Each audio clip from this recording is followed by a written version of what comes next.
হয় না, পরে আইবা মে লাল টকটকা। রং পরিবর্তনের সাথে পানির কারণে ক্ষতিগ্রস্ত হচ্ছে কৃষিকাজ, মৃত্যু হচ্ছে গবাদি পশু পাখির। মাছও খাওয়া যায় না, ওই মানে কোনো ফসিলাতে করুন যায় না। গন্ধে নদীর পারে আসা যায় না, আঁশ গরু ছাগল কিনো কিছুই রাখা যায় না, এটা খাইলেই মরে যায়। কেন পানির এই অবস্থা তা খুঁজে বের করতে নদের পথ ধরে চলে অনুসন্ধান। নদের পাশে চৌহার খাল হয়ে পৌঁছাই এই কালভার্টের তলায়।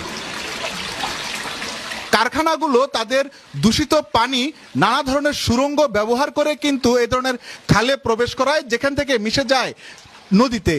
কিন্তু এটি দেখে সহজে বোঝার উপায় নেই কোন কারখানা থেকে এ ধরনের দূষিত পানি বের হচ্ছে, কারণ সেই কারখানা থেকে অনেকটা দূরে থাকে এ ধরনের সুড়ঙ্গ মুখ। এবার এই সুড়ঙ্গ আমাদের পৌঁছে দেয় ঢাকা ময়মনসিংহ মহাসড়কের আমিরাবাড়ি গুজিয়াম এলাকার ড্রেসডেন টেক্সটাইলস লিমিটেড নামে এই কোম্পানির ফটকে। প্রশ্নের মুখে একসময় কোম্পানির কর্মকর্তা স্বীকার করেন এখনো স্থাপন করা হয়নি তাদের ইটিপি প্লান্ট। তবে ক্যামেরার সামনে কথা বলতে রাজি হননি তিনি।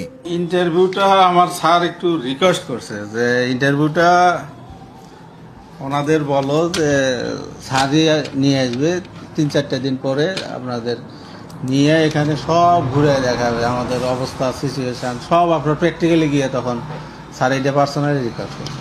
এ বিষয়ে পরিবেশ অধিদপ্তরে গিয়ে জানা যায় নদে সরাসরি দূষিত পানি ফেলায় কারখানা বন্ধের নোটিশ দেয়া হয়েছিল প্রতিষ্ঠানটিকে।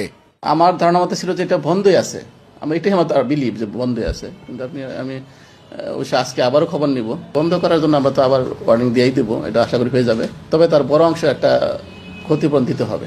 স্থানীয় প্রশাসনের নাকের ডগায় কিসের জোরে চলছে এমন ধ্বংসযজ্ঞ, প্রশ্ন এলাকাবাসীর। হুসাইন শাহিদ, যমুনা নিউজ, ময়মনসিংহ।